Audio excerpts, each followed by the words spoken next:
A long, ragged growl ripped through the silence of the mountain gorge, and Jake, holding his breath, pressed himself against the rough bark of a cedar. His fingers, accustomed to an axe and calloused from hard work, gripped the handle of an old rifle. He had been hearing this growl for an hour. A hungry grizzly that had emerged from its den early and was now circling somewhere near his cabin.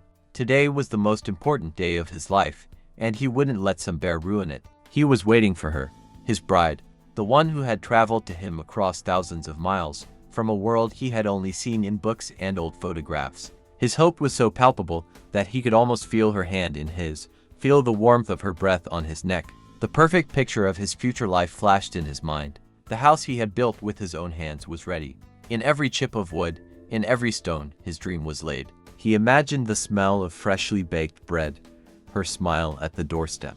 He imagined them sitting together on the porch, watching the sunset and listening to the sound of the wind.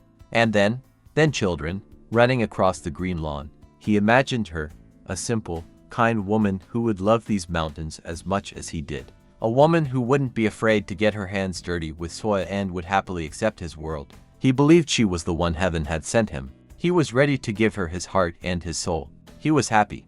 The growl sounded again, this time closer. The beast was only a few dozen meters away. Jake, a true son of the mountains, knew what a duel was. He came out from behind the tree, waiting for the moment when the beast would show itself. The animal's head emerged from behind a boulder.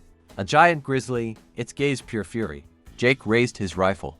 One shot, confident, on target. At the very moment the bear fell, he heard a sound he had never heard in these mountains, the hum of an expensive car engine. He turned around and saw a long, black as night limousine slowly moving along the broken gravel road, its chrome wheels gleaming. It stopped a few steps from the cabin, and a uniformed driver got out and opened the back door. First, a tiny, trembling poodle jumped out of the car, immediately starting to bark at the dead bear.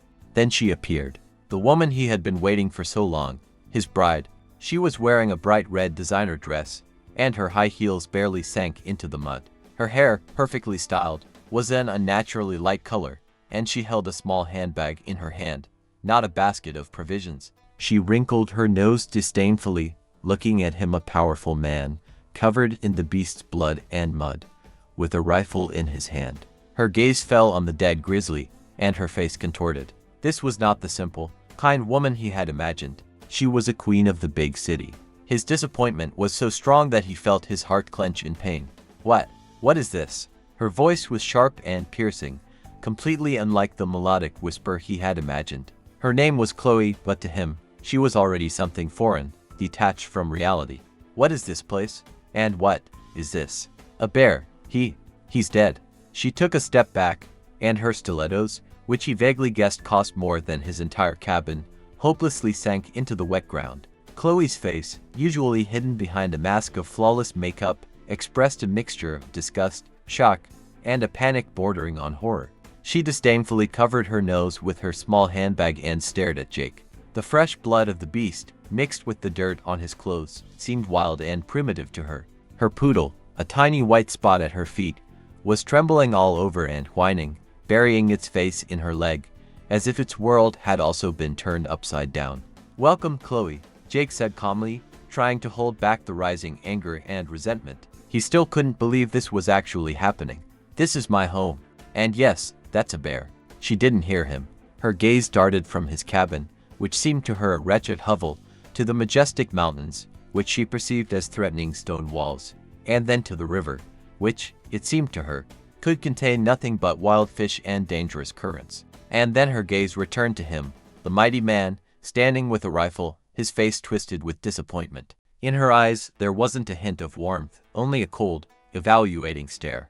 You think I'm going to live here?" she asked, and her voice already held not just hatred, but hatred mixed with contempt. "My agent said this would be an adventure, that you own land here. I thought it would be an estate, not this. This is just a forest. And this, your cabin. There's not even a place to charge a phone, no internet, no hot water, no, nothing."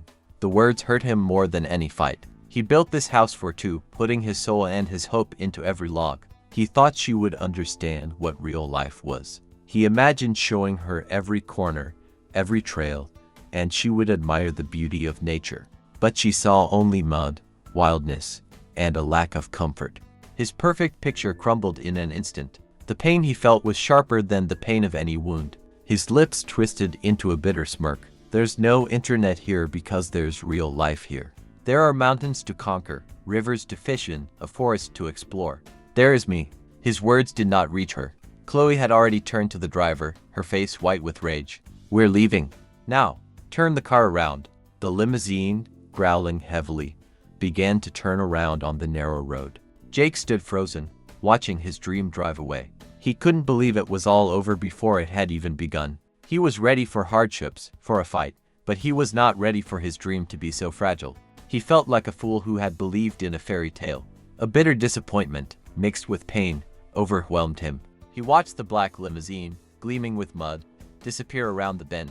The rifle was still in his hands. He lowered it, and the sound of it hitting the ground seemed too loud in the sudden silence. He looked at the dead bear. The animal, which represented a challenge and a danger to him, now seemed more understandable and real than the woman who had just left. The bear didn't pretend or promise what it couldn't deliver.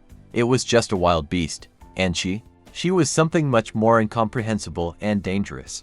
Jake felt his whole body tremble with disappointment and helplessness. He dropped the rifle, sat on the ground, leaning his back against the tree, and closed his eyes.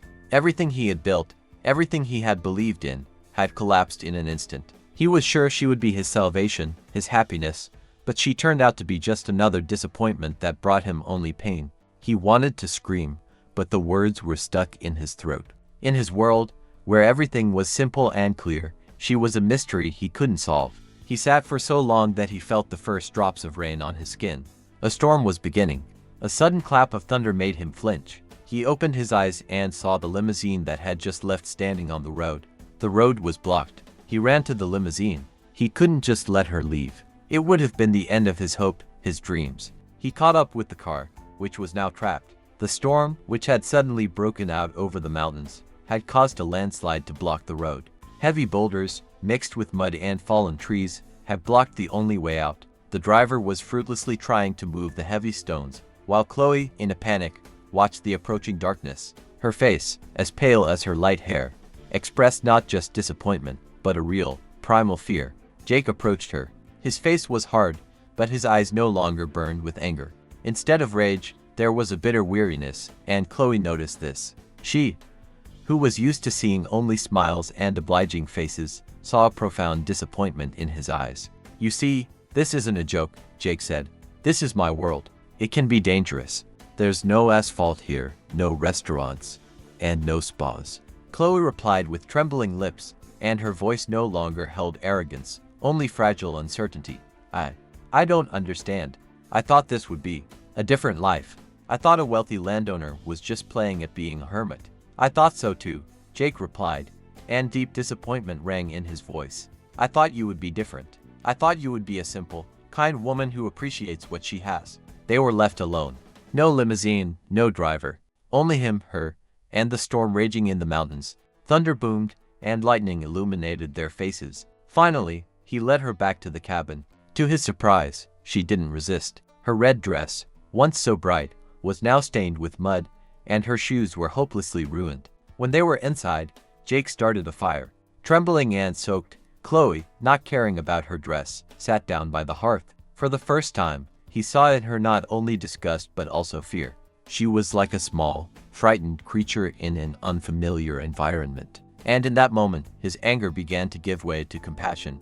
They sat in silence until she started to speak. Her voice was quiet and shaky, and the words came out like a confession she had long held inside. Chloe told him about her debts, her ex-fiancé, and how the agency had painted an ideal picture for her, which was, in reality, a trap. She had been deceived, and her dream of rescue had collapsed just like his dream of a pure and simple love. And Jake, listening to her, understood that her motivation was not malice but desperation, and her coldness was a defensive reaction. And Jake, in turn, told her about his dream to find true love, not just a picture from a magazine. He told her about how he had built this home, how he had dreamed of a family, of children. He told her about his hopes, which had collapsed when he saw her in the limousine. They both accepted their fault and their shattered hopes. He understood that her motivation was not malicious, but desperate, and she saw in him not a savage, but a man who lived an honest and free life. That evening, sitting by the fire, they realized that their ideals had been false, but in their ruins, perhaps, something real could be built. They were broken and disappointed, but it was in this moment that they accepted each other for who they truly were. Their journey began not with love, but with the collapse of illusions, which perhaps is the most honest path to what is real.